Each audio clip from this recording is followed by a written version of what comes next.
সুখের মূল মন্ত্র, যদি মূল মন্ত্র না হইতো তাহলে ইব্রাহিম আলাইহিস সালাম এসব পুত্রবধূকে এই কথা জিজ্ঞাসা করতেন না, কেমন আছিস? নুন আনতে পান্তা ফুরায়, পান্তা আনতে নুন ফুরায়। তো ছেলের সাথে সাক্ষাৎ হয় না, যাওয়ার সময় বলে দিয়া গেছেন ইসমাইল আসলে সালাম দিও, আর বইল চৌখট যেন পরিবর্তন করে, বাড়ির যাই আবার আপনারা শুরু করে দিয়েন না কিন্তু। পরিবর্তন করে আসার পরে জিজ্ঞাসা করছে কে আসছিল, নতুন নতুন একটা গ্রান পাওয়া যায়, কেননা খলিলুল্লাহর গায়ের গ্রান তো অন্যরকম গ্রানই, ঠিক না? হ্যাঁ, কি বলেন? 2-4 ঘন্টা তো থাকবেই গ্রান, না থাকবে না ওয়েদারে? ওলামা কি বলে? হ্যাঁ, আইসি বলতেছে নতুন নতুন গ্রান পাওয়া যায়, কে আসছে? বলছে এরকম এরকম বৃদ্ধ আসছিল। আচ্ছা, এই জন্যই তো আব্বার গার গ্রান। ছেলে বুঝা ফেলছে এটা বাবার গার গ্রান। বলছে কি বলে গেছে? বলে অবস্থা জিজ্ঞাসা করছে। বলে কি বলছিলে তুমি? বলছি নুন আনতে পান্তা ফুরায়, পান্তা আনতে নুন ফুরায়, যেটা সত্য ওইটাই বলছি, কখনো খায়া থাকি কখনো না খায়া থাকি। বলছে আব্বা কি বলছে? বলছে চৌখাট পরিবর্তন করতে, কেননা তোমার ঘরে অভিযোগ আছে, অভিযোগে সুখ আসে। অভিযোগে অভিযোগে সুখ আসে না। অর্থ আছে, সম্পদ আছে, প্রসাদনীয় আছে, তারপরও ঘরে এসি চলে, তারপরেও ব্লাড প্রেশারের ওষুধ খায়, 24 ঘন্টা এসিতে থাকা। ঠান্ডায় থাকলে এমনি প্রেশার কম থাকে, তারপরও ট্যাবলেট খায়। এবার বোঝেন কি অবস্থা। কোত্থেকা সবার মুখে অভিযোগ, সব দেওয়ার পরও বলে কিচ্ছু দেও নাই, কি দিছ? অভিযোগ মানুষের জীবনে লানত। অভিযোগ ছিল, লম্বা কাহিনী। দ্বিতীয়বার আবার আসছেন, নতুন পুত্রবধূ জিজ্ঞাসা করছে কেমন আছো? আলহামদুলিল্লাহ, যেই অবস্থায় আছি ভালো আছি। এইবার বলে গেছেন চৌখাট পরিবর্তন করো না। এইবারও ইসমাইল আলাইহিস সালামকে পান নাই। আসার পরে জিজ্ঞাসা করছে কেউ আসছিল? গ্রান বলে কেউ আসছিল, মনে হয় আব্বাই আসছিল। হইতে পারে, আমি তো চিনি না, তোমার আব্বাই হবে, বৃদ্ধ মানুষ, এরকম এরকম চেহারা। বলছে হ্যাঁ আব্বা আসছে। কি বলছে? বলছে চৌখাট পরিবর্তন করতে বলেন নাই। বলছে চৌখাট যেন পরিবর্তন না করে, কেননা এখানে অভিযোগ ছিল না। অভিযোগ আর চাহিদা মূল মন্ত্র, লানত এই দুইটা। যেই জীবনে অভিযোগ আর চাহিদা আছে, রব্বে কাবার কসম, ওই জীবনে কোনোদিন সুখ আসতে পারে না। ওই ঘরে কোনোদিন সুখ আসবে না, শুকুর আর সবর আসবে না। আর শুকুর আর সবর যে ঘরে নাই, জীবনে নাই, যে ফ্যামিলিতে নাই, হোক না দুইজন স্বামী স্ত্রী, শুধু হোক না দুজন কামা, তারপরও সুখ আসবে না। অশান্তির আগুনে দুইজনই থাকবে। রাত্রে এমন ঘুমাবে যেমন যুগ দর যুগ কেউ কাউকে চিনেই না, এরকম ঘুমাবে রাত্রে। মনে হয় বুঝাইতে পারি না। রিক্সায় বসবে তো দুইজনের মুখ দুই যুগে, মনে হয় যে দুইজন দুই মেরুর মানুষ এক রিক্সায়, মনে হয় কষ্টে বয়া পড়ছে আর কি, বুঝাইতে পারি না। যুবকরা বুঝছে ভালো, ঠিক না? হ্যাঁ, দুই মেরুর মানুষ। সুখের সুখ মূল মন্ত্র হলো জীবনে যদি অভিযোগ না থাকে আর চাহিদা না থাকে, শুকুর আর সবর থাকে। কোরআনকে জিজ্ঞাসা করতে হবে। আরেক শব্দে যদি বলি, সুখ যদি পাইতে চাই এই জীবনে, ওইটা হলেন মুহাম্মাদুর রাসূলুল্লাহ। আল্লাহর রাসূলের তরিকার উপরে যে উঠবে। কোরআন বলে, কোরআন মান আমিলা সালিহাম মিনকুম মিন যাকারিন আও উনসা ওয়া হুয়া মুমিন। একটা তো আল্লাহ দিয়েই পাঠাইছেন, আর একটা শুধু বানাইতে হবে। এটা আল্লাহর মেহেরবানি যে আল্লাহ আমাদেরকে মুসলমানের ঘরে সদ ইচ্ছায় অস্তিত্ব দিয়েছেন। আজকে বুঝানো যাবে না, একদিন বুঝে আসবে, ইনশাআল্লাহ বুঝে আসবে। ওই দিন বুঝে আসবে যেটা কোরআন আজকে চিৎকার দিতেছে, লাউ কুন্না মুসলিমিন। কোরআনে এই শব্দটা আছে। একদিন দুজক চিৎকার দিবে, দুজকবাসীরা চিৎকার দিবে, লাউ কুন্না মুসলিমিন। হয় আমরা যদি নামদারি মুসলমান হইতাম তাহলে আজকে বাহির হয়ে যাওয়ার সুযোগ হইতো। কেননা লম্বা কাহিনী, কোন এক পর্বে দোজগাবাসীরা কাফেররা যে মুসলমান দোজগে যাবে ওদেরকে টিটকারি করবে যে তোরা তো দোজগায় মুসলমান হয়ে কি লাভ হইলো, তোরা তো আমাদের সাথে একই ওয়ার্ডে আমরা বাস করি, একই জায়গায় থাকি, একই দোজগে, একই শাস্তি, তাইলে তোরা মুসলমান হয়ে লাভ কি হইলো? এই কথা মুখ দিয়া বাহির করতে দেরি, আল্লাহর রহমতের জোশ আসতে দেরি হবে না। আল্লাহ নামদারি মুসলমানদেরকে বাহির করে যখন নিয়ে আসবেন তখন ওরা চিৎকার দিবে লাউ কুন্না মুসলিমিন। আমরা যদি নামদারি হইতাম তাহলে কাজে দিত। আজকে যদি সুখী হইতে চাই, একটা তো আল্লাহ কুদরত দিয়ে দিয়া দিছেন, মুসলমানের ঘরে অস্তিত্ব দিছি, আরেকটা নিজের চেষ্টায় করতে হবে, সেটা হলো আমল।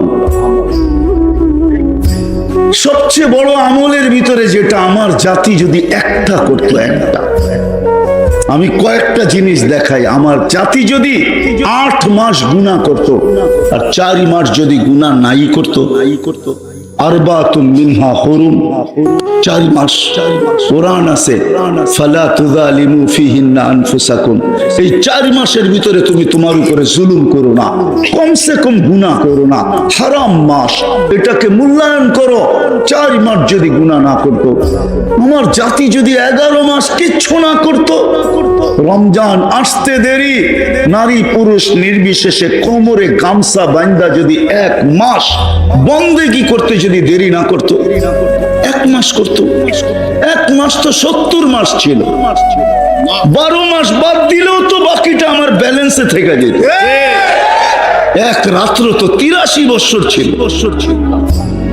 আমার জাতি যদি কিচ্ছু না করত, শুধু 5 ওয়াক্ত নামাজ পড়তো, 5 ওয়াক্ত ডেলি আল্লাহ ডাকে, ও দুনিয়াওয়ালারা তোমাদের ডাকে সাড়া না দিলে 1 বার 2 বার 3 বার 4 বার 5 বার 10 বার এক বেলা আসে হাত কড়ি পড়তে হয়, পায়ে বেড়ি পড়তে হয়, জেল জরিমানার জীবন কাটাইতে হয়।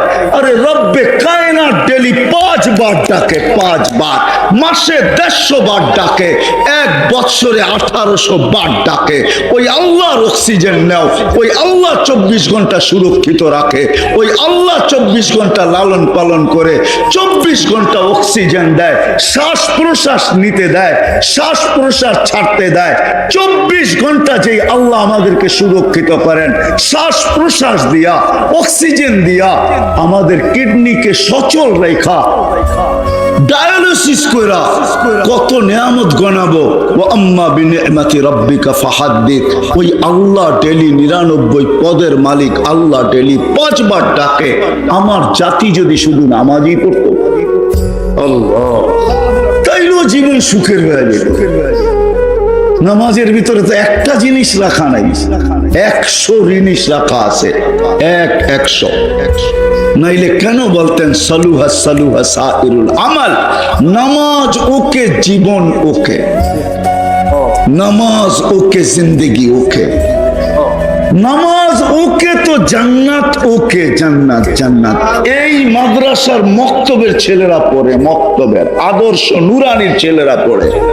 3 নম্বর হাদিস, 65টা হাদিসের 3 নম্বর হাদিস হলো মিফতাহুল জান্নাহ আস-সালাহ। আল্লাহ বলে নামাজ পড়ে নিমু, মসজিদে মুসল্লায় জায়নামাজে পা দিতে দেরি, তোকে চাবি আগে দিয়া দিতে দেরি করবো না। ওই জন্য চাবি আগে আনছেন, নামাজ পড়ে আনছেন, চাবি আগে দিব, নামাজ পড়তে পড়ে নিব। আর আমাদের নামাজ নামাজ আসেন আজকের থেকে দিনদার হই, দিনদার হইলে সুখী, না খাইও সুখী। মাসের পর মাস 4 দিন চুলা জ্বলে নাই, 4th দিনও জ্বলবে না, 3 দিন জ্বলে নাই, 4th দিনও জ্বলবে না। ফাতেমার ঘরে রাদিয়াল্লাহু তাআলা আনহা, আলী চেহারা ভাঙ্গা চেহারা নিয়ে ফিরতেছেন, ফাতেমা বারবার দেখতেছেন আলীর চেহারা মলিন, কাছে আসছে মতো জিজ্ঞাসা করছে, আলী, চোখে চোখ পড়ছে, জিজ্ঞাসা করছে চেহারা মলিন কেন? ওয়ালিমাযা মাহজুন, তোমার চেহারা মলিন কেন? বলছে আজকেও কিছু জোটে নাই, হাসান হোসাইনের মুখে কিছু উঠবে না, ফাতেমা তোমার মুখে উঠবে না, আমার মুখে উঠবে না। ঘরে তো খেজুরের বিচিও নাই, খেজুরও নাই, শুধু পানি আছে। ফাতেমা হাসতেছে আর বলতেছে ওয়াজাদনা শাকারনা লাম নাজি সাবারনা, পাবো তো শুকরিয়া আদায় করব, না পাবো তো সবর করব। দুনো অবস্থায় আল্লাহ আমাদের সাথে। আলী তুমি কি ভুলা গেছো, আল্লাহ যাদের সাথে থাকে তাদের চেহারা মলিন হওয়া শোভা পায় না। হাসো তো দরজা খুলবো নাইলে খুলবো না। দুজকবাসীরা চিৎকার দিবে লাউ কুন্না মুসলিমিন, হয় আমরা যদি নামদারি মুসলমান হইতাম তাহলে আজকে বাহির হয়ে যাওয়ার সুযোগ হইতো। কেননা লম্বা কাহিনী, কোন এক পর্বে দোজগাবাসীরা কাফেররা যেই মুসলমান দোজগে যাবে ওদেরকে টিটকারি করবে যে তোরা তো দোজগায় মুসলমান হয়ে কি লাভ হইলো, তোরা তো আমাদের সাথে একই ওয়ার্ডে আমরা বাস করি, একই জায়গায় থাকি, একই দোজগে একই শাস্তি, তাইলে তোরা মুসলমান হয়ে লাভ কি হইলো? এই কথা মুখ দিয়া বাহির করতে দেরি, আল্লাহর রহমতের জোশ আসতে দেরি হবে না। আল্লাহ নামদারি মুসলমানদেরকে বাহির করে যখন নিয়ে আসবেন তখন ওরা চিৎকার দিবে লাউ কুন্না মুসলিমিন, হয় আমরা যদি নামদারি হইতাম তাহলে কাজে দিত। আজকে যদি সুখী হইতে চাই, একটা তো আল্লাহ কুদরত দিয়ে দিয়া দিছেন, মুসলমানের ঘরে অস্তিত্ব দিছি, আরেকটা নিজের চেষ্টায় করতে হবে, সেটা হলো আমল। সবচেয়ে বড় আমলের ভিতরে যেটা আমার জাতি যদি একটা করতো, একটা, আমি কয়েকটা জিনিস দেখাই, আমার জাতি যদি 8 মাস গুনাহ করত আর 4 মাস যদি গুনাহ নাই করত, আরবাতুম মিনহা হুরুম, 4 মাস কোরআন আছে ফালা তুযালিমু ফিহিন্না আনফুসাকুম, এই 4 মাসের ভিতরে তুমি তোমার উপরে জুলুম করো না, কমসে কম গুনাহ করো না, হারাম মাস, এটাকে মূল্যায়ন করো। 4 মাস যদি গুনাহ না করতো, আমার জাতি যদি 11 মাস কিচ্ছু না করতো, রমজান আসতে দেরি, নারী পুরুষ নির্বিশেষে কোমরে গামছা বাঁধা যদি 1 মাস বন্দেগী করতে যদি দেরি না করতো, 1 মাস করতো, 1 মাস তো 70 মাস ছিল, 12 মাস বাদ দিলেও তো বাকিটা আমার ব্যালেন্সে থেকে যেত। এক রাত্র তো 83 বছর ছিল। আমার জাতি যদি কিচ্ছু না করত, শুধু 5 ওয়াক্ত নামাজ পড়তো, 5 ওয়াক্ত ডেলি আল্লাহ ডাকে, ও দুনিয়াওয়ালারা তোমাদের ডাকে সাড়া না দিলে 1 বার 2 বার 3 বার 4 বার 5 বার 10 বার এক বেলা আসে হাত কড়ি পড়তে হয়, পায়ে বেড়ি পড়তে হয়, জেল জরিমানার জীবন কাটাইতে হয়। আরে রব্বে কায়নাত ডেলি 5 বার ডাকে, 5 বার, মাসে 150 বার ডাকে, 1 বছরে 1800 বার ডাকে। ওই আল্লাহর অক্সিজেন নাও, ওই আল্লাহ 24 ঘন্টা সুরক্ষিত রাখে, ওই আল্লাহ 24 ঘন্টা লালন পালন করে, 24 ঘন্টা অক্সিজেন দেয়, শ্বাস প্রশ্বাস নিতে দেয়, শ্বাস প্রশ্বাস ছাড়তে দেয়। 24 ঘন্টা যেই আল্লাহ আমাদেরকে সুরক্ষিত করেন, শ্বাস প্রশ্বাস দিয়া, অক্সিজেন দিয়া, আমাদের কিডনিকে সচল রেখা, ডায়ালিসিস কইরা কত নিয়ামত গনাবো। ওয়া আম্মা বিনিআমাতি রাব্বিকা ফাহাদ্দিস, ওই আল্লাহ ডেলি 99 পদের মালিক আল্লাহ ডেলি 5 বার ডাকে। আমার জাতি যদি শুধু নামাজই পড়তো, বলবেন আল্লাহকে জিজ্ঞাসা করবো তো করবো কি করে, আল্লাহ তো বহুত দূরে, ঠিক না? কি ওই গজল জানেন না, তুমি আকাশে আমি জমিনে, আমার কাছে তো সুর নাই, নাইলে সুর দিয়া শুনে দিতাম আর কি, সুর তো নাই, কোত্থেকে শোনামো? আল্লাহ তো বহুত দূরে, ঠিক না? চোখেও তো দেখা যায় না, কথাও কানে শোনা যায় না, বর্ণনা দিতে গেলেও শেষ করা যায় না। আল্লাহ তো শুধু আল্লাহ না, শুধু আল্লাহ হইলে তো জিজ্ঞাসা করে নিতাম, কিন্তু বললাম না আল্লাহকে তো চোখে দেখা যায় না, আল্লাহর কথা শোনা যায় না, ধ্যান ধারণায় আনা যায় না। দুনিয়া বলে আল্লাহ তো আকাশে, ঠিক না? আল্লাহকে জিজ্ঞাসা করি তো করি কি করে? আল্লাহকে জিজ্ঞাসা করেন আর না করেন বর্ণনা দিয়েও শেষ করা যায় না। দুনিয়ার পদস্থ লোক একটু পদে উঠতে দেরি, উনি ধরা ছোঁয়ার বাহিরে চলে যায়, মহল্লায় থাকলেও ধরা যায় না, ঠিক না? কি রাগ হয়ে গেলেন? সামান্য পদস্থ হইলেই হয়েছে। যুবক বাইকে উঠতে দেরি, বাপ পাল্টাইতে দেরি করে না। ঠিক না? কি বাপ চেঞ্জ হয়ে যায় না? কি কও? আর বন্ধু বান্ধব দুই একজন থাকলে তো আরো কোনো কথাই নেই, ঠিক না? একবারে বাদ দিয়া যদি আরেকজন পিছে থাকে তাহলে তো ফুল চার্জ, তাহলে তো কোনো কথাই নেই, ঠিক না? দুনিয়ার সাধারণ মানুষই যদি এই অবস্থা হয়, আল্লাহ তো আল্লাহ,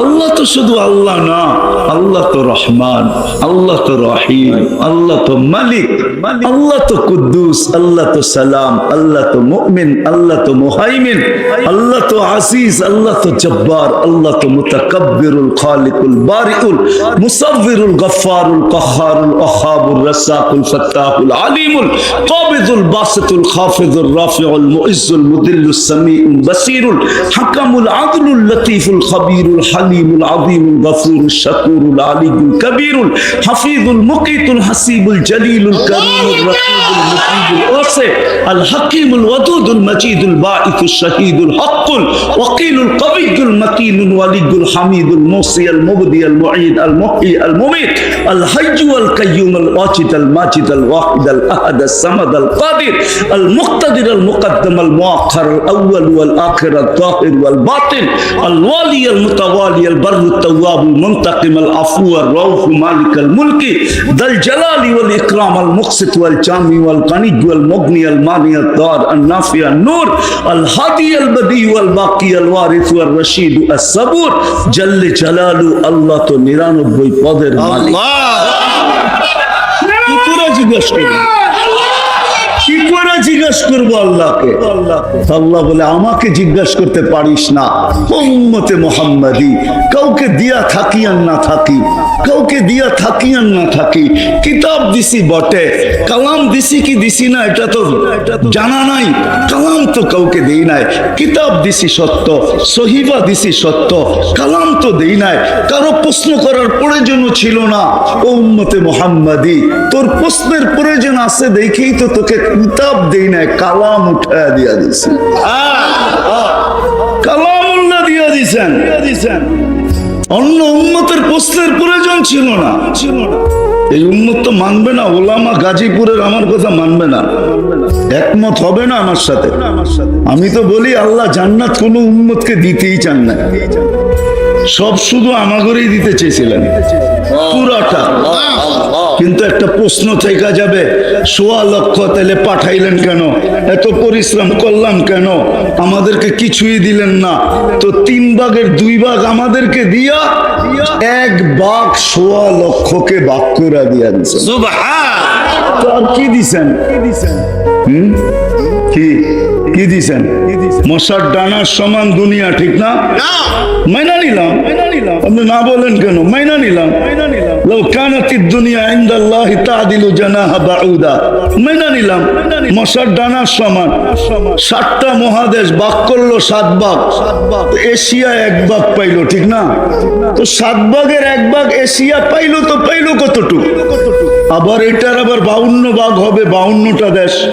তাহলে বাংলাদেশ পাইলো, আর পাইলো কতটুক? 1 ভাগরে 52 ভাগ করলো, তাহলে বাংলাদেশ পাইলো, তো পাইলো কতটুক, ঠিক না? আবার ওই 52 ভাগের 1 ভাগকে 18 কোটি ভাগ করতে হইব, তাহলে আপনি আর আমি পাইলাম, তো পাইলাম কত? তো জান্নাতের 3 ভাগের 2 ভাগই আমরা। 1 ভাগ দিছেন কয়জনকে? ১৬ লক্ষকে। তো এরা পাইলো, তো পাইলো কতটুকু, ঠিক না? বুঝা গেল আমাদেরকে দিতে চেয়েছিলেন, কিন্তু প্রশ্ন উঠবে এই জন্য একটু দিয়া ঠান্ডা করে দিচ্ছেন, নাইলে এই উম্মতকে দিয়া দিতেন পুরাটা। মানবে না গাজীপুরের ওলামা। আমার তো মনে হয় আমাদের দুনিয়ার আসার কথা ছিল না। আমাদেরকে আল্লাহ বাছাই কইরা, অস্তিত্ব দিয়া বাছাই কইরা মনোগ্রাম আর চিহ্ন লাগায়া রাইখা দিয়েছিলেন। কিন্তু দুনিয়ায় আসছি কেন? প্রশ্ন উঠবে এই জন্য। কিয়ামতের দিন আল্লাহ আমাদেরকে সাক্ষী হিসাবে আল্লাহর পাশে স্টেজে দাঁড় করাবে। সুহাদা আলান নাস, কোরআন বলে আমরা সবার উপরে সাক্ষী হব। সাক্ষী আর আসামি কি এক জায়গায় দাঁড়ায় নাকি? না। তাহলে কেন কোন আপনারা আমরা কিয়ামতের মাঠে দাঁড়াবো? আসামিরা মাঠে দাঁড়াবে, আমরা তো স্টেজে দাঁড়াবো ইনশাআল্লাহ। আল্লাহর পক্ষে দাঁড়াবো, ওই দিন প্রশ্ন করতে পারতো যে আল্লাহ, এরা তো দুনিয়াই দেখে না, আমাদের বিরুদ্ধে সাক্ষী দেয় তো দেয় কি করে? এই জন্য আল্লাহ ছোট একটা জীবন দিয়া দুনিয়ায় পারানের জন্য পাঠায় দিচ্ছেন। একটু পাড়ায় আয়, কালকে প্রশ্ন উঠলে যেন পা উঁচা করে দেখায় দিতে পারি এরা দুনিয়া পাড়ায় আসছে, এই দেখো মাটি লাগা আছে। ছোট একটা জীবন দিয়া পাঠাইছেন। কত ছোট? কত? 60? আরো কম। 60-70 দিছেন বটে, কিন্তু হিসাব 60-70 বছরের না। প্রথম 15 বছর তো মাফ, এটার তো হিসাবই নিবে না। সবই হাত্তা ইয়াবলুগ, ছোট বাচ্চা যতক্ষণ পর্যন্ত প্রাপ্ত বয়স্ক না হয় ততক্ষণ পর্যন্ত হিসাব কিতাবের খাতা খোলা হয় না, বন্ধ থাকে, বন্ধ, কলম উঠানো থাকে। 15 বছর মাপ রইল কত? 60 হইলে 45, ঠিক না? আবার যতক্ষণ ঘুমে থাকি অতক্ষণ মাপ। না এম হাত্তা ইয়াস্তাইকিজ, শুধু এতটুকু। এই জন্যই আমি বলি, খালি পাড়ায় যাওয়ার জন্য পাঠাইছেন, পাড়ায় চলে যাবে এই উম্মত জান্নাত। এই জন্যই আজকে আলোচ্য বিষয় নিলাম, আল্লাহকে জিজ্ঞাসা করি এই ছোট জীবনে আমি সুখী হতে চাই। আল্লাহ বলে আমাকে তো জিজ্ঞাসা করতে পারবে না, বিদায় তোমাদের মধ্যে আমি কালাম পাঠায় দিলাম, কালামকে জিজ্ঞাসা করো। কালামকে জিজ্ঞাসা করাই মানে আমাকে জিজ্ঞাসা করা। আমি বন্ধু পাঠায় দিলাম, বন্ধুকে জিজ্ঞাসা করো। মান আতা আর রাসূল ফাকাদ আতা আল্লাহ, যে আমার বন্ধুকে জিজ্ঞাসা করলো সেই জন্য আমাকে জিজ্ঞাসা করলো। আমার বন্ধুকে জিজ্ঞাসা করো, বন্ধু পাঠায় দিছি, বন্ধু হাবিব পাঠায় দিছি। হাবিব, হাবিব বোঝেন কাকে বলে? কি হাবিব অর্থ কি? হাবিব অর্থ কি? খালির হাবিব অর্থ বন্ধু না, হাবিব অর্থ বন্ধু না, খলিল অর্থ বন্ধু, সাদিক অর্থ বন্ধু, হাবিব অর্থ বন্ধু না। হাবিব অর্থ বন্ধু না। বন্ধু হলো সহজ বাংলায় যার ইচ্ছার দিকে তাকায় থাকা হয়, যার ইচ্ছা চাওয়া হয়, যার ইচ্ছার দিকে তাকায় থাকা হয়, তাকে বলে হাবিব। আল্লাহ বন্ধুর ইচ্ছার দিকে তাকায় আছে। হাবিব সারা দুনিয়া বলে আমাকে রাজি, সারা দুনিয়াকে বলে আমাকে রাজি করো। বন্ধুকে বলে সাউফা ইউতিকা রাব্বুকা ফাতারদা, আমি আপনাকে রাজি করব। সারা দুনিয়াকে বলে আমাকে রাজি করো। ইব্রাহিম আলাইহিস সালামকে বলে আমাকে রাজি করো। মুসা আলাইহিস সালামও বলে তাড়াতাড়ি কেন আসলে? লিতারদা, আল্লাহ তুমি রাজি হয়ে যাও, এই জন্য দৌড়ে আসছি। আল্লাহ বলেন না, এখানে উল্টা, আমি আপনাকে রাজি করব। সাউফা ইউতিকা রাব্বুকা ফাতারদা। হাবিব সারা দুনিয়াকে বলে আমার কসম খাও, তাইলে কসম হবে। বিল্লাহি ছাড়া কসম সারা দুনিয়ার হবে না, আল্লাহি বিল্লাহি তাল্লাহি ছাড়া কসম হবে না। কিন্তু আল্লাহ নিজে বন্ধুর কসম খাইতেছে, লা উমরুকা, আপনার জিন্দেগির কসম, ওয়াদ্দুহা, আপনার চেহারার কসম, ওয়াল্লাইলি ইযা সাজা, আপনার কালো চুলের কসম। যার এক একটা জিনিসের কসম খাইতেছেন নিজে। ইন্নাকা লাআলা খুলুকিন আযীম, যার আখলাকের কসম খাইতেছেন, যার নবুয়তের কসম খাইতেছেন আল্লাহ। ইন্নাকা লামিনাল মুরসালিন, যার নবুয়তের কসম খাইতেছে, যার কিতাবের কসম খাইতেছে। ওয়াল কুরআনিল হাকিম, এই কিতাব কাকে দিছে? মুহাম্মদুর রাসূলুল্লাহ সাল্লাল্লাহু আলাইহি ওয়াসাল্লাম কি তো দিছে, যার কিতাবের কসম খাইতেছে। আল্লাহ বলে আমাকে জিজ্ঞাসা করতে পারো না, কোরআনকে জিজ্ঞাসা করো। আমি চলে আসছি শেষ জায়গায়, আর লম্বা করার সুযোগ নাই। আসেন, যদি আজকে সুখী হতে চাই, চান চান সুখী হইতে, এতদিন দৌড়ানোর পরে যদি একটু সুখের শ্বাস মিলে, চান? সুখের মূল মন্ত্রই তো জানি না, সবাই চান সুখী হইতে। পাক্কা ওয়াদা? আগে যা বলবো মানবেন? এটার দোকায় পড়েন না, লা ইয়াগুররান্নাকুম বিল্লাহিল গারুর। শয়তানের বড় হুজুরের দোকায় পড়া কোনো লাভ হবে না। উনি আমাদের জন্য জলাঞ্জলি গেছেন, ওনার সব কিছু ধূলিসাৎ হয়েছে আমাদের জন্য। এই জন্য সত্য এটাই, কোরআন বলতেছে সত্য এটাই, উনি কোনোদিন আমাদের মঙ্গল চাবেন না। ওনার সব জলাঞ্জলি গেছে আমাদের কারণে। মানুষের অস্তিত্ব না হইতো তাহলে আজরাইলের দাপটও যেত না, আরে আজাজিলের দাপটও যেত না। প্রত্যেক আকাশে এক একটা নাম ছিল।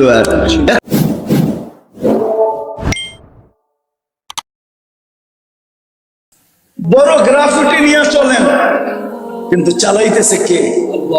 এই জন্য আসেন আমরা তওবা করবেন। পাক্কা কে কে করবেন দেখি? তাহলে আল্লাহকে বলেন, আল্লাহ অতীত থেকে তওবা করলাম, আমাদের তওবাকে কবুল করেন। সত্য এটাই, নামান এই উম্মত যতক্ষণ পর্যন্ত তওবা করা নবীর আদর্শকে আলিঙ্গন না করবে অতদিন পর্যন্ত আমরা চিৎকার দিতে পারি, সবকিছু ছড়াইয়া দিতে পারি, কিন্তু আল্লাহর ওয়াদা কোনোদিন বাস্তবায়ন হবে না। এই জন্য আমাদেরকে রসুলের আদর্শের দিকে যেতে হবে। আর ওই আদর্শ শিখানের কাজে কারখানাগুলাই হলো এই মাদ্রাসাগুলো। এই জন্যই আদর্শগুলোকে টিকায় রাখার জন্য, এই জন্যই উলামায়ে কেরাম বাজি নেন। নাইলে আপনি মনে করেন দুনিয়ার যত সংস্থা আছে সবচেয়ে কম বেতন কারা পায়? ইমাম, মুয়াজ্জিন, মাদ্রাসার হুজুর, ঠিক না? এদের চেয়ে কম বেতন আছে নাকি? বলেন না। কমিটি তো সাফ পায় হুজুররা এত টাকা দিয়ে কি করবে, ঠিক না? কিন্তু ওনার টিপাটিতে খরচ হয় 1 কোটি টাকা, আর উনি কয় হুজুররা এত টাকা দিয়ে কি করবে, ঠিক না? সবচেয়ে কম বেতন কাঁদবে। অথচ তো সোনার গায়ে যদি অটো চালায় তো ডেলি 1000 কামানো কোনো ব্যাপার না, ঠিক না? সোনার গায়ে কয়জন ইমামের বেতন 30,000 টাকা আছে? না উলুকান্দি মাদ্রাসার কোন হুজুরের বেতন 30,000 আছে নাকি? অথচ অটো চালাইলে তো 30,000 পাওয়া যায়। অটো চালাইলে ইজ্জত চলে যাবে। কি কয় হুজুররা, অটো চালাইলে ইজ্জত চলে যাবে? হালাল রুচিতে তো ইজ্জত যায় না। আর অটো চালাইতে হলে আমেরিকার থেকে ডিগ্রিও আনতে হয় না, ঢাকা ইউনিভার্সিটি থেকে মাস্টার্সও করতে হয় না। ওটা তো কিনা নিয়ে বাইরেলেই হয়, 2-3 দিন একটু ধাক্কা সাক্কা লাগবে, তারপরে ঠিক হয়ে যাবে হাত, ঠিক না? ডেলি তো 10,000 1,000 কামানো যায়, কেন কামায় না? এই জন্য কামায় না যে কাঁধে দায়িত্ব। উম্মতকে শিখাইতে হবে নবীর আদর্শ, বানাইতে হবে দুর্গ, কারখানা বানাইতে হবে যেখানে নবীর আদর্শ শিখানো হবে। এই জন্য উলামায়ে কেরাম সমস্ত কিছু। আজকে দুনিয়ার আমার দেশে সবচেয়ে বেশি আঙ্গুল কার উপরে ওঠে? কার উপরে? কার উপরে ওঠে? চোরের উপরে ওঠে না, জিনাকারের উপরে ওঠে না, মদখোরের উপরে ওঠে না, ঘুষখোরের উপরে ওঠে না, কারো উপরে ওঠে না। আমি তো খোলা বলি, ডেলি 10 বার আঙ্গুল আমাকেও সইতে হয়। সব আঙ্গুল ওঠে হুজুরদের উপরে, ঠিক না? আর কারো উপরে তো আঙ্গুল ওঠে না। অথচ 90 ভাগ মুসলমান।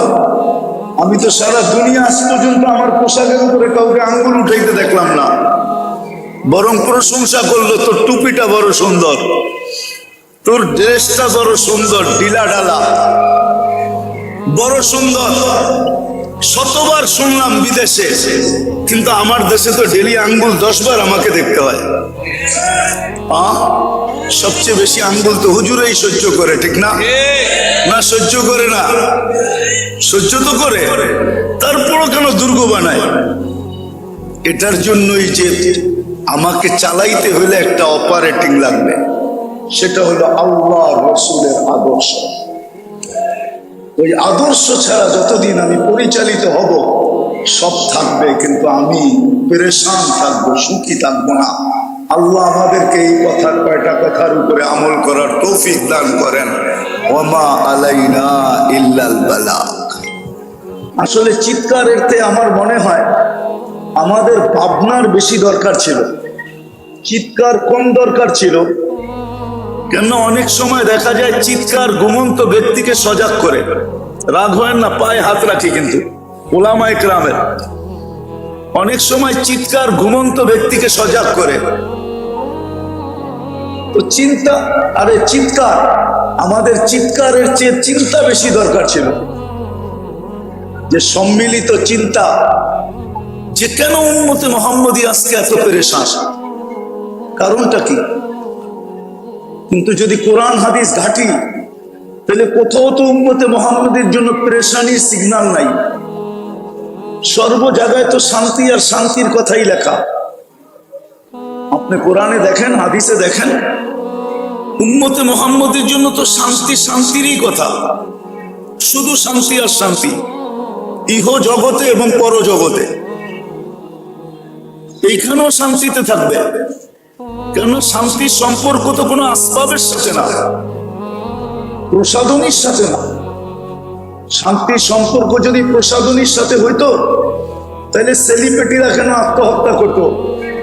ওদের ঘর তো প্রসাধনী দিয়ে ভরা। দুনিয়াতে কি নাই ওদের কাছে? যেদিক দিয়ে যায় ওদিক দিয়ে যুবকরা পাগল হয়ে পিছে পিছে ঘুরতে থাকে। কি সেলফি নেওয়ার জন্য মাথা খারাপ থাকে যুবকদের, ঠিক না? অটোগ্রাফ নেওয়ার জন্য মানুষ পাগল হয়ে যায়। কত যুবক তো আছে, যদি একটু হাত দিয়ে ছুঁইতে পারি তাহলে তো ভাগ্যটাই খুলে গেল। যুবকরা হাসে, সত্য তো। কিন্তু ও কেন আত্মহত্যা করবে? কারণ কি? ও কেন মাথায় পিস্তল রেখে গুলি করবে? ও কেন নিজের হাতের টাকার রশ্মি কিনা গলায় লাগায়া নিজের গলের ভিতরে ঝুলবে? ও যা বন জঙ্গলে যে গাছের সাথে ঝুলো, ও তো গাছের সাথে ঝুলে না, নিজের ঘরের টাকার কিনা পাংখায় ঝুলে, ঠিক না? সত্য তো। কেন? এটাই আমি একটু বুঝাইতে চেয়েছি। আমার কথা ঠান্ডা তো, আমি তো গরম করতে পারবো না। আর মাদ্রাসার ছেলেরা চায় গরম গরম, শীতের দিন তো গরম হইলে আরো ভালো, ঠিক না? কিন্তু আমার কথায় কোনো গরম নাই, আমি তো ঠান্ডা ভাবে বুঝাইতে চাই। যেটা আমারটা খুব ধ্যান দিয়ে শুনতে হবে, তাহলে বুঝে আসবে। আজকে ভুল এই জায়গায় উম্মতে মুসলিমার, উম্মতে মুহাম্মদীর ভুল এই জায়গায় যে আমরা চিন্তা করি না যে সবকিছু তো আমাদের জন্য নির্ধারিত। দুনিয়ার জীবনের মজা যদি কেউ পায়, তাহলে তো কোরআন এটা বলে যে আমরাই দুনিয়ার জীবনের মজা পাবো, আর কেউ মজা পাবেই না। উম্মতে মুহাম্মদী দুনিয়ার জীবনের মজা পাবে। আল্লাহর তো ওয়াদা যে তোমাকে এইখানেও সাথ দিব, ওইখানেও সাথ দিব, এইখানেও মজা দিব, ওইখানেও মজা দিব। এইখানেও তুমি দুনিয়ার মজা পাবে, জীবনের মজা পাবে, ওইখানেও জীবনের মজা পাবে। যুবক তো এইখানেও যৌবনের মজা নিবে, ওইখানেও চিরদিন মজা নিবে। এটা তো উম্মতে মুহাম্মদীর সাথে ওয়াদা ছিল, নাইলে কোরআন কেন বলবে হায়াতান তাইয়্যিবা? এটা তো আখিরাতের জন্য বলে না, আখিরাতের তো পরে আছে। ওয়ালা নাজজিয়ান্নাহুম বিআহসানি মা কানু ইয়ামালুন। দুনিয়াতে তো সুখের জীবন দেওয়ার কথা ছিল, নিরাপত্তার চাদরে ঢাকার কথা ছিল। উলাইকা লাহুমুল আমান। দুনিয়াতে তো ওয়াদা ছিল আনতুমুল আলাউনা, তোমরা সবচেয়ে উপরে থাকবে। দুনিয়াতে তো আমাদের সাথে ওয়াদা ছিল রিজকুন কারীম, তোমাদেরকে আমি ক্লান্তিহীন পালবো, তোমাদের মাথার ঘাম পায়ে ঝরাইতে দিব না। বরং আরেক হাদিসে তো এটাও সুস্পষ্ট, লারাসাকাকুম কামা ইয়ারযুকুত তাইর, তোমাদেরকে পাখির মতো পালবো। তাগদু খিমাসাম ওয়া তারুহু বিতানা, তোমাদেরকে পাখির মতো পালবো, ইজ্জতের মালা তোমাদেরকে পরায় রাখবো। কিন্তু আজকে যদি দেখি তো সারা দুনিয়ায় সবচেয়ে বেশি অশান্তিতে যে জাতি, সেটা হলো উম্মতে মুহাম্মদ। আজকে আমরা সবচেয়ে বেশি অশান্তিতে। কারণটা কি? কারণ মনে হয় এটাই যে আমাদের এই দেহটা সঠিক অপারেটিং হইতেছে না, সঠিকভাবে পরিচালিত হইতেছে না। সত্য তো এটাই। যদিও আমরা চিৎকার দিই, আমাদের চিৎকার হয়। আপনি বলবেন যে মুসলমানের আজকে সংখ্যা কম, তাহলে 200 কোটি মুসলমান, সংখ্যায় কম থেকে। আপনি বলবেন বাহ্যিক জিনিস সয় সম্পত্তি মুসলমানের কাছে কম, 70% দুনিয়ার সম্পত্তি মুসলমানদের যাবে। মুসলমানের থেকে ধনী তো দুনিয়াতে কেউ নাই। যদি ধনী থাকতো তাহলে আমেরিকার প্রেসিডেন্টের গাড়িতে সোনার পার্স থাকতো, সোনার পার্স। বাইডেনের গাড়িতে তো সোনার পার্স নাই, কিন্তু ব্রুনাইয়ের বাদশার গাড়িতে তো সোনার পার্স আছে। যান আপনি যা দেখেন, গাড়ি খুইলা সোনার পার্স আছে। দুনিয়ার কোন কোম্পানির মালিকের কাছে এতগুলা গাড়ি নাই যতগুলা গাড়ি ব্রুনাইয়ের মালিকের কাছে আছে। 400-র উপরে গাড়ি আছে, ইনটেক্স গাড়ি। এন্টিক গাড়ি আছে 400-র উপরে। জান, সব তো মুসলমানদের কাছে আছে। আমরা আজকে এত অশান্তিতে কেন? অশান্তির কারণ মনে হয় এটাই যে মুসলমান যাকে আল্লাহ উম্মতে মুহাম্মদী নিজের কুদরতি হাতে নির্বাচিত করলেন, কুদরতি হাত দিয়ে নির্বাচিত করলেন, যে উম্মতকে আল্লাহ অফার দিলেন, যে উম্মতকে আল্লাহ নির্বাচিত করলেন যে কিয়ামতের দিন আমি তোমাকে আমার পক্ষে রাখবো, আমার বিরুদ্ধে যেতে দিব না, আমার পক্ষে রাখবো, কিয়ামতের দিন আমার পাশে রাখবো, আমার পক্ষে রাখবো, আমার পাশে রাখবো। শুহাদা আলান নাস, কিয়ামতের দিন সমস্ত 1.25 লক্ষ উম্মতের বিরুদ্ধে আমার পক্ষে সাক্ষী হিসাবে আমি তোমাদেরকে রাখবো। আল্লাহকে যদি প্রশ্ন করি, আজকে আমাদের অশান্তির একমাত্র কারণ হলো, অশান্তির একমাত্র কারণ আমরা এটার অপারেটিং ভুলে গেছি। আমরা সব চালাই বটে, কিন্তু আমাকে যে চালাইতে হবে, আমাকে যে কোরআন হাদিসের আলোকে চালাইতে হবে, আমাকে যে আল্লাহ আল্লাহ রসুলের বিধান মতে চালাইতে হবে। রব্বে কাবার কসম, যুবক যদি যৌবনকে আল্লাহর বিধান মতো চালাইলো, তাহলে তো এই সুসংবাদ যুবকের জন্য শিরুধার্য যে জমিন দিয়া যখন চলবে তো আল্লাহ ফেরেশতাকে ডাইকা দেখায় বলবে, ইন্নী উবাহি বিহিল মালাইকা, আমি তোমাদের উপর এই যুবককে নিয়ে গৌরব করি। সেজদায় যখন যাবে, আমি হাদিসের কিতাবের নাম বলতেছি, আপনারা দেখে নেন, ইত্তিহাফাতুস সুন্নিয়া ফি আহাদিসিল কুদসিয়া, পাইলে পড়া নেন, মুতালা করে নেন, কিতাবের নাম বলে দিতেছি। সেজদায় যখন যুবক যায় তো আল্লাহ তো ডাইকা ফেরেশতাকে বলে, জাআলা আজলাহু ওয়া মাজালাহু লিআজলি হাদা আবদি হাক্কা, সবকিছু বিসর্জন দিয়া দেখ, আমার কুদরতি পায়ে মাথা ঠেকায়া দিছে, এই যুবক আমার কাছে এ পারফেক্ট বান্দা। ইন্নী উবাহি বিহিল মালাইকা, তোমাদের উপরে আমি যুবককে নিয়ে গৌরব করি। যদি যুবক নিজেকে যৌবনকে পরিচালিত করে আল্লাহ আল্লাহ রসুলের আদর্শ মতো, আজকে সব আছে আমাদের কাছে বটে, বচন ভঙ্গি আছে বটে, কথার ভঙ্গি আছে বটে, চিৎকার আছে বটে, আওয়াজ আছে বটে, সবকিছু আমাদের কাছে আছে বটে, কিন্তু আল্লাহর বিধান নবীর আদর্শ আমাদের ভিতরে নাই। আল্লাহর বিধান তো বাদেই দিলাম, কেননা কোনো এক ক্ষেত্রে তো তাকাইলে দেখা যায় আল্লাহ মনে হয় নিজেরটা পিছে সরায় নিয়ে গেছে। আল্লাহ প্রথমে বলছিলেন আতিউল্লাহ, আল্লাহকে মানো, কিন্তু যদি বন্দা প্রশ্ন উঠায়া দেয় যে আপনাকে তো চোখেই দেখা যায় না, মানবো তো মানবো কি করে, আপনার কথা তো কানেই শোনা যায় না, কি করে মানবো, আপনাকে তো ধ্যান ধারণায় আনা যায় না, কি করে মানবো, আপনাকে তো বর্ণনা দিয়ে শেষ করা যায় না, নাইলে কবি কেন বানাইতো তুমি আকাশে আমি জমিনে, দূরত্ব তো আর কম না, আপনাকে মানবো তো মানবো কি করে।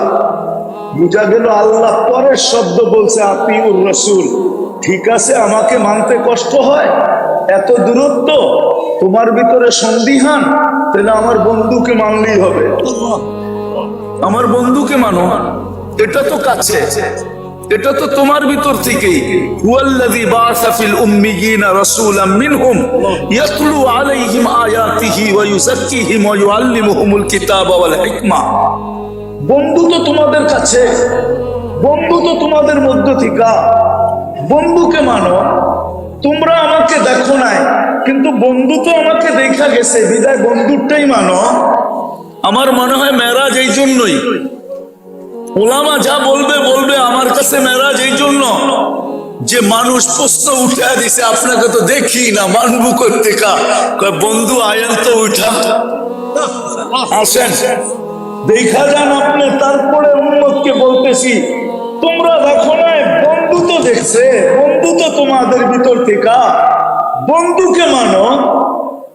আজকে নবীর আদর্শ না মানার কারণে আজকে মুসলমান সারা দুনিয়ার পেরেশান। পাত্তির জন্য পেরেশান না। পাত্তি বোঝেন? সোনার গায়ে মানুষ ঢাকায় ভাষা বোঝেন না মনে হয়, ঠিক না? আব্দুল গফফার সাহেব তো সোনার গায়ে ছিল রহমতুল্লাহ আলাইহি, বাড়ি তো সোনার গায়ে, ঠিক না? চিনেন? দেখছেন? না না, অনেকে দেখেন নাই, নিউ জেনারেশন দেখে নাই। আরে এখানে আপনি দেখছেন, এরা তো দেখে নাই, বয়স্করা দেখছে, ইয়াংরা তো দেখে নাই। হ্যাঁ, বেটাই একটা ছিল, ঠিক না? কি যেমন কথা তেমন শরীর, তেমন বেটা আওয়াজ, ঠিক না? ছোটবেলা দেখছি তো আমরা। মাঝে মাঝে থাপ্পড় মারলে চেয়ারও ভেঙে যেত, ঠিক না? এই মানুষটাকে পরিচালনা করার জন্য আজকে দুনিয়াতে বিশেষ করে মুসলমান উম্মতে মুহাম্মদী, মুসলমানের থেকে উম্মতে মুহাম্মদীতে নিয়ে আসলাম। কেননা মুসলমান তো অনেক যুগ থেকে আছে, ইব্রাহিম আলাইহিস সালামের জামানার থেকে মুসলমান চলে আসতেছে। উম্মতে মুহাম্মদী আজকে সারা দুনিয়ায় যে অশান্তির শিকার, যেটা নিয়ে আমরা সারাদিন চিৎকার দিতে থাকি। যখন 4 মহাদেশ ওমর রাদিয়াল্লাহু তাআলা আনহুর পায়ের নিচে, তো আশারায়ে মুবাশশারার ভিতরে 6 জন বসছেন।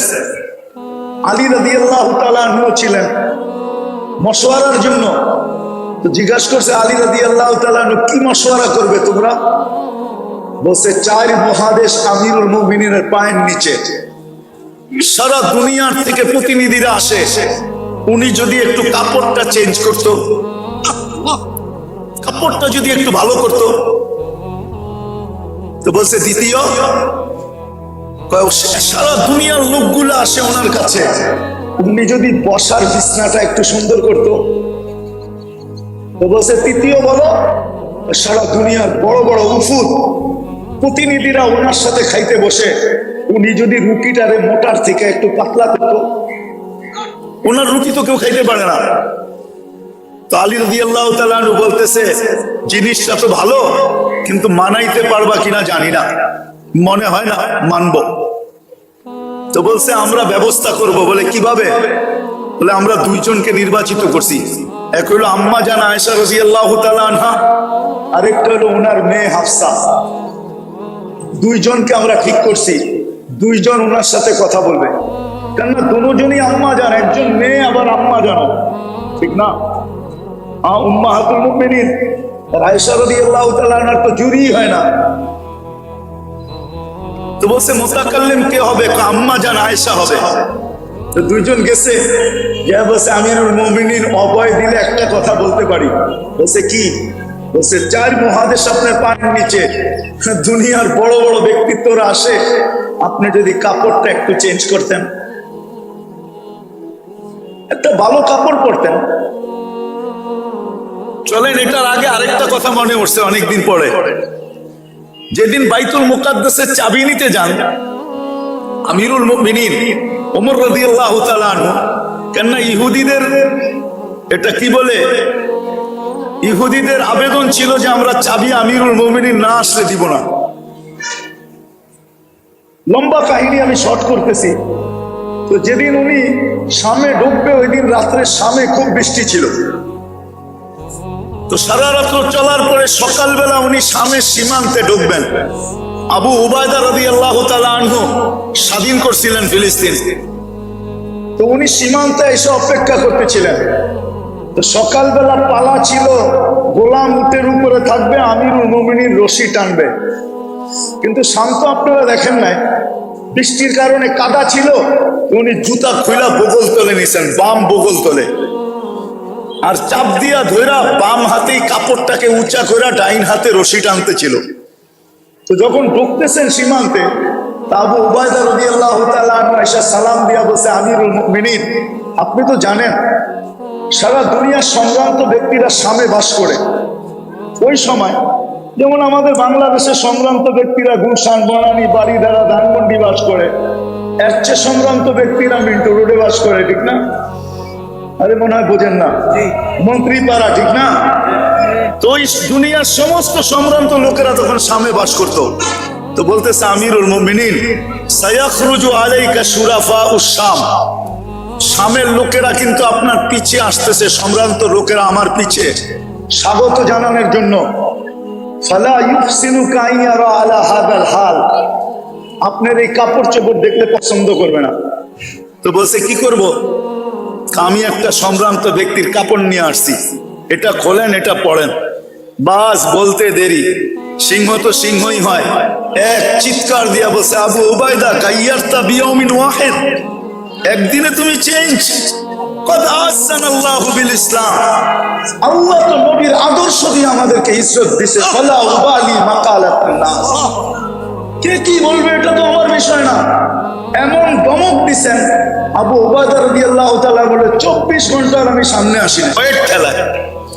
তো আম্মা জান যায় বলছে, যদি কাপড়টা চেঞ্জ করতেন? বলছে, দ্বিতীয়। যদি বিছনাটা চেঞ্জ করতেন? তৃতীয়। রুটিটা যদি পাতলা করতেন? তো বলছে, তোমাদেরকে কে পাঠাইছে? এটা বলা যাবে না। যদি জানতে পারি তো পিটাইতে পিটাইতে রক্তাক্ত করে দিব। তারপরে নিজের বেয়েকে আয়েশা রাদিয়াল্লাহু তাআলা আনহাকে সম্বোধন করে বলতেছে, আয়েশা, হাফসা, তুমি বলো, একদিন আল্লাহ রসুলের বিছনা তুমি 4 ভাঁজ করে দিছিলা, মনে আছে? অবশ্যই মনে আছে। রাসূলুল্লাহ সাল্লাল্লাহু আলাইহি ওয়াসাল্লাম সকালে কি বলছিল যে, হাফসা, বিছনা চেঞ্জ করলা কেন? বলছে, বিছনা তো চেঞ্জ করি নাই, 2 ভাঁজ ছিল 4 ভাঁজ করে দিছি। বলছে, আজকে রাত্রে আমার কষ্ট হয়েছে, তুমি বিছনা 2 ভাঁজই রাখবা, 4 ভাঁজ করবা না। এরকম অনেকগুলো প্রমাণ দেওয়ার পরে বলছে, শোনো, 3 জন বন্ধু ছিল, 2 জন জায়গা মতে পৌঁছে গেছে, আমি একজন আছি, আমিও ওনাদের সাথে মিলিত হইতে চাই। তোমরা কি আমাদেরকে ওনাদের পদচিহ্ন থেকে দূরে সরাইতে চাও? আমি বুঝানোর জন্য কাহিনীটা বললাম, যদিও বুঝায়া বলতে পারি না।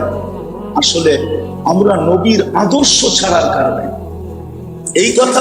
এটা তো কওমি মাদ্রাসা আঞ্চলিক শিক্ষা বোর্ড সোনারগাঁ, বলো কোনারা, আমি দিতেছি, তারপরে বলো।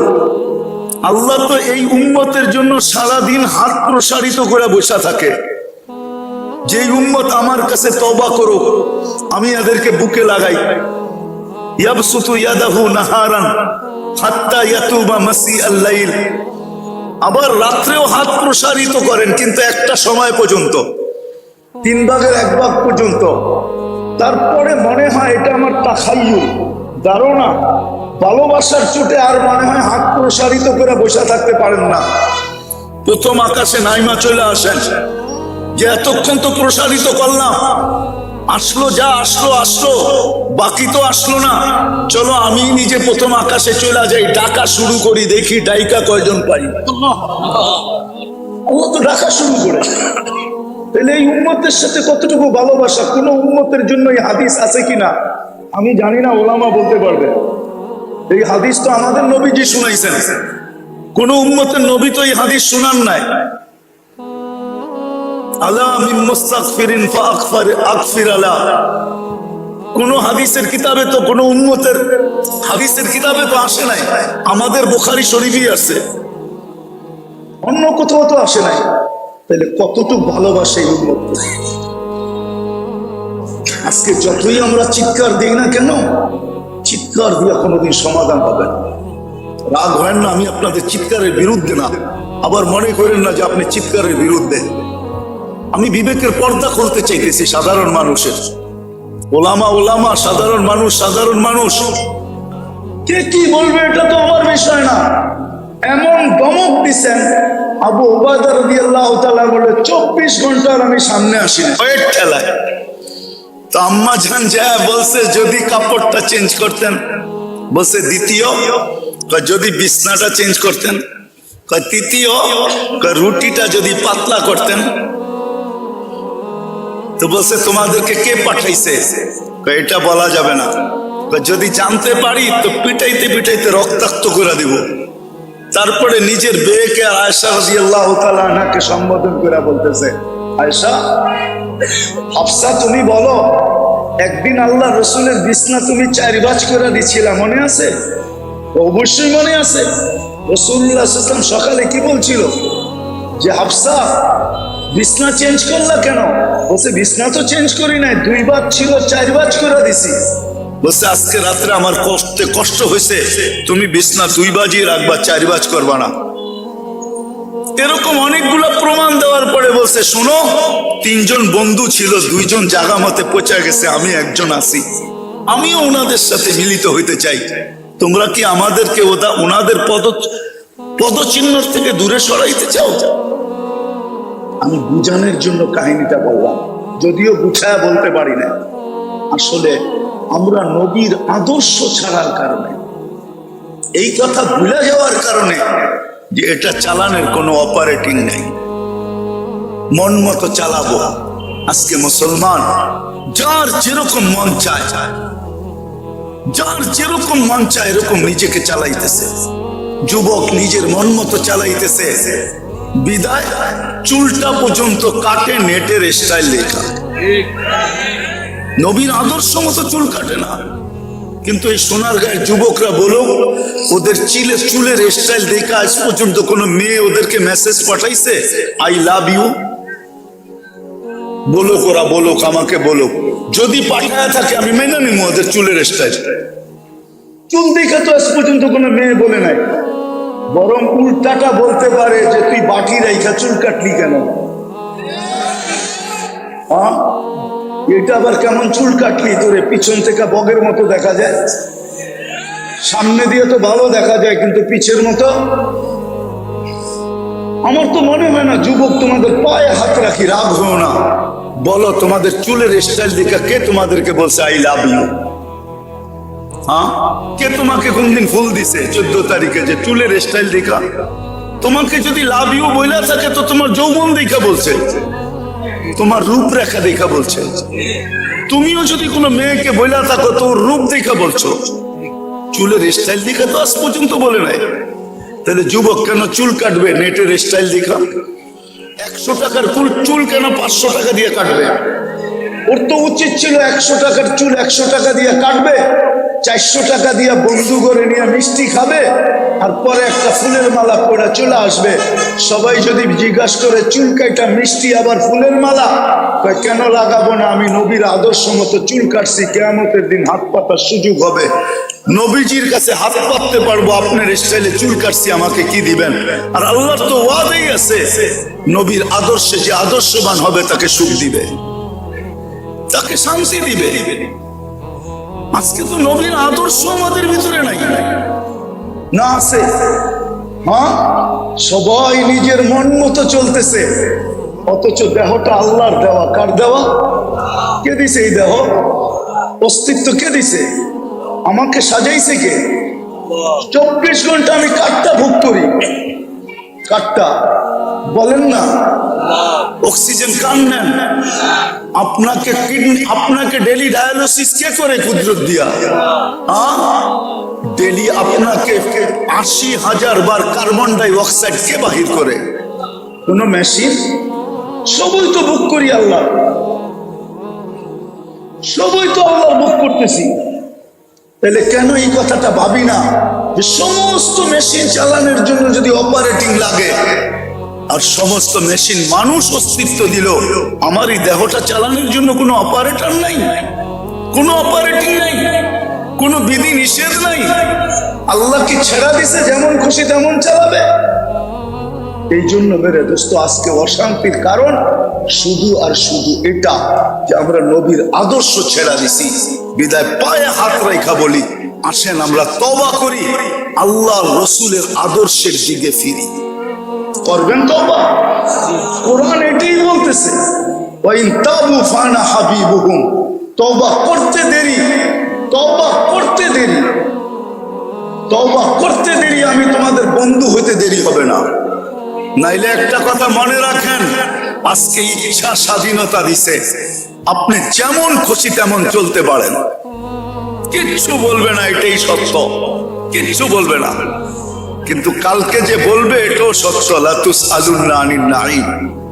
আজকের চিন্তাটার থেকে কালকের চিন্তাটা বহুত বড় হবে, ছোট হবে না। কালকে কিন্তু আপনাকে প্রশ্ন উত্তরের সম্মুখীন হইতে হবে। জবাবদেহিতা শব্দটা যদি দুনিয়াতে না থাকতো তাহলে দুনিয়া অনেক অন্যরকম হইতো। যদি দুনিয়ায় জবাবদেহিতা শব্দটা যদি ডিকশনারিতে থাকে তাহলে আল্লাহর কাছে জবাবদেহিতা শব্দটা থাকবে না। তো থাকবে না কেন? আমাকে বুঝান, যুক্তি দিয়ে বুঝান। দুনিয়ায় যে জবাবদেহিতা একটা শব্দ, এটা যদি ডিকশনারিতে থাকতে পারে, এটা যদি দেশের লয়ে থাকতে পারে, সর্ব জায়গার কানুনে থাকতে পারে, তাহলে আল্লাহর ব্যাপারে থাকবে না। তো থাকবে না কেন? এক ফোঁটা পানির থেকে আপনাকে অস্তিত্ব দিয়ে এতটুকু নিয়ে আসছে, এখন বড় বাপ দেখায় চলেন, ঠিক না?